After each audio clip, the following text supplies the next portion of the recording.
Assalamualaikum warahmatullahi wabarakatuh. Perkenalkan, saya Nur Halimah Setianisi dan teman saya Nurul Saputri dari kelompok 5. Saya di sini akan mempresentasikan materi mengenai jenis-jenis karya ilmiah. Untuk tahu apa aja sih jenis-jenis karya ilmiah itu, berikut ini akan saya sampaikan materi tersebut secara singkat. Untuk jenis-jenis karya ilmiah yang pertama, di sini ada makalah. Nah, pasti teman-teman sendiri udah nggak asing ya dengan yang namanya makalah. Lalu apa sih pengertian makalah itu sendiri? Makalah merupakan karya tulis yang didasari oleh data-data yang bersifat empiris objektif dari lapangan. Empiris objektif sendiri berarti dapat dipertanggungjawabkan dengan cara pembuktian. Untuk sistematika penyusunannya terdiri dari 1. Pendahuluan. Pada bagian pendahuluan biasanya memuat tentang persoalan atau pembahasan tertentu yang meliputi latar belakang, rumusan masalah, dan maksud atau tujuan penulisan. Yang kedua ada pembahasan atau isi. Pada bagian ini, kita diharuskan atau diminta untuk menguraikan inti yang relevan dengan rumusan masalah yang dibahas. Secara umum, pembahasan merupakan bagian utama dari makalah.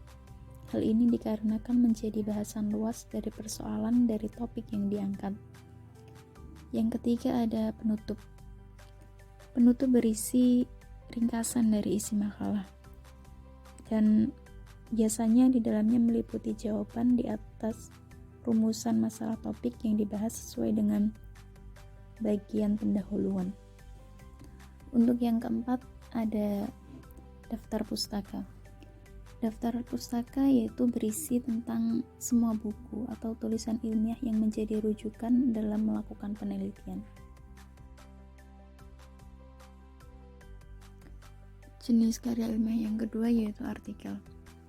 Untuk jenis karya ilmiah yang satu ini mungkin lebih sering atau banyak kita jumpai dibanding dengan karya ilmiah lainnya, baik itu di media cetak atau di media daring.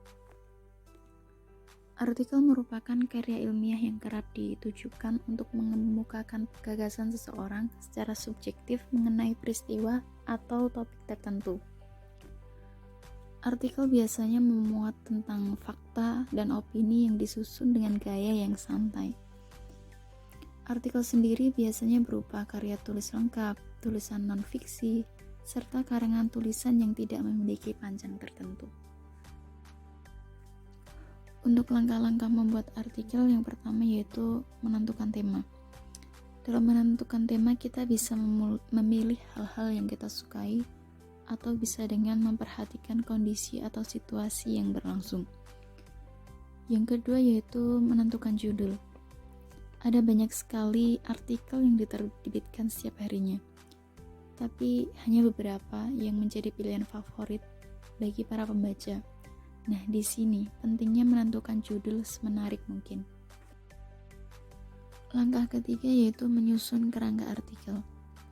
Di sini kita bisa menentukan poin-poin yang akan kita tulis yang bisa mempermudah kita nantinya. Yang keempat yaitu mencari referensi. Semakin banyak referensi yang kita punya, maka akan semakin menarik pula artikel yang akan kita tulis. Yang kelima, menuangkan ide pokok atau masalah. Dalam ide pokok atau masalah, kita bisa mengembangkan poin-poin yang sudah disusun tadi, baik dari sumber yang didapat atau menuangkan ide dan gagasan kita sendiri. Yang keenam yaitu membuat kesimpulan. Kita diminta untuk membuat kesimpulan dari ide atau gagasan yang kita jadikan sebagai topik pembahasan, baik secara terperinci atau sederhana. Jenis karya ilmiah yang ketiga yaitu kertas kerja. Kertas kerja merupakan jenis karya ilmiah yang identik dengan kebutuhan perusahaan saat akan menyusun laporan keuangan.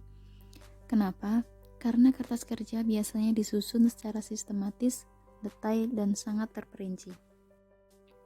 Untuk sistematika pembuatan kertas kerja sendiri hampir serupa dengan pembuatan makalah. Hanya saja penyusunan kertas kerja membutuhkan analisis yang lebih mendalam jika dibandingkan dengan penyusunan makalah. Jenis karya ilmiah yang keempat yaitu paper. Paper merupakan salah satu bentuk karya ilmiah yang hampir sama dengan makalah. Hanya saja, jika pada makalah ditulis berdasarkan topik atau pembahasan tertentu, pada penulisan paper hanya membahas masalah tertentu. Penyusunan paper serupa dengan makalah, akan tetapi dalam penyusunan paper dibuat lebih singkat dan padat dibandingkan dengan penyusunan makalah. Pada penyusunan paper lebih terfokus pada pembahasan atau isi.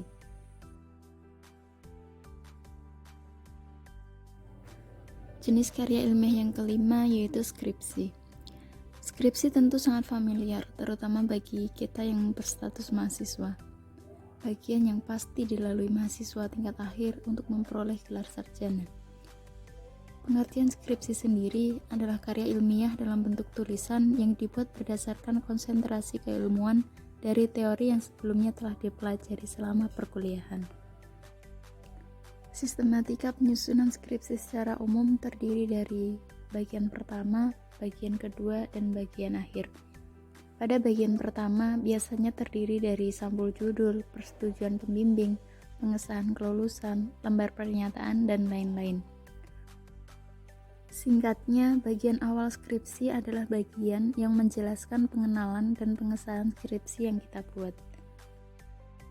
Pada bagian kedua, merupakan pokok yang menjadi bagian terpenting dari skripsi.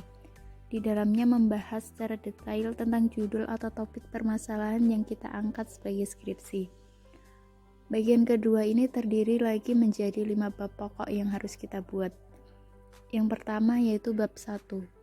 Berisi tentang latar belakang, rumusan masalah, tujuan penelitian, manfaat penelitian, dan sistematika penulisan. Pada bab kedua terdiri dari 2 bagian, yaitu tinjauan pustaka dan landasan teoritis. Selanjutnya pada bab 3 menjelaskan tentang metodologi yang digunakan dalam penelitian. Pada bab 4 merupakan inti dari bagian skripsi. Berisi tentang penjelasan terperinci hasil dari penelitian.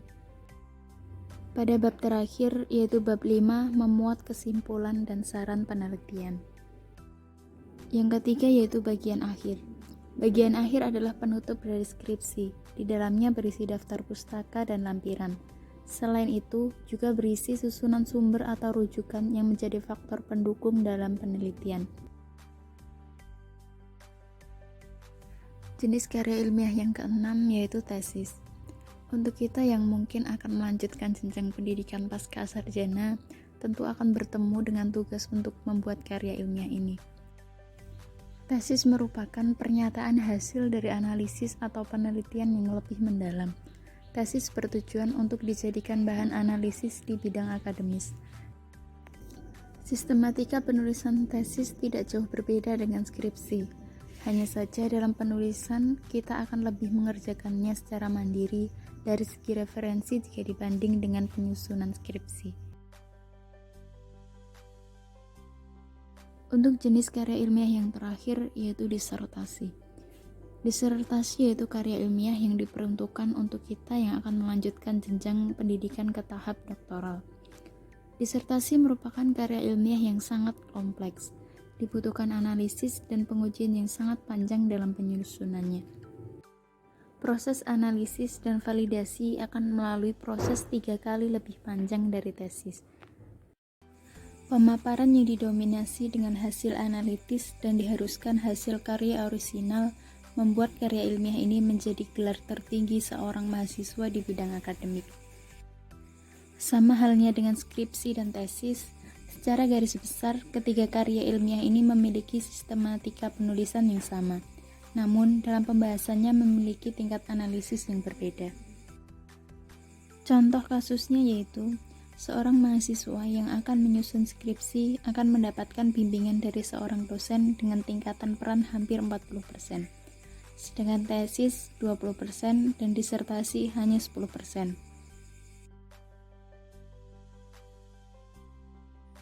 Itu tadi penjelasan dari saya mengenai 7 jenis-jenis karya ilmiah. Untuk lebih lengkap dan jelasnya, mungkin teman-teman bisa menggunakan referensi-referensi berikut ini. Mungkin cukup itu dari saya. Semoga apa yang saya sampaikan tadi dapat bermanfaat, khususnya bagi saya dan teman-teman semua.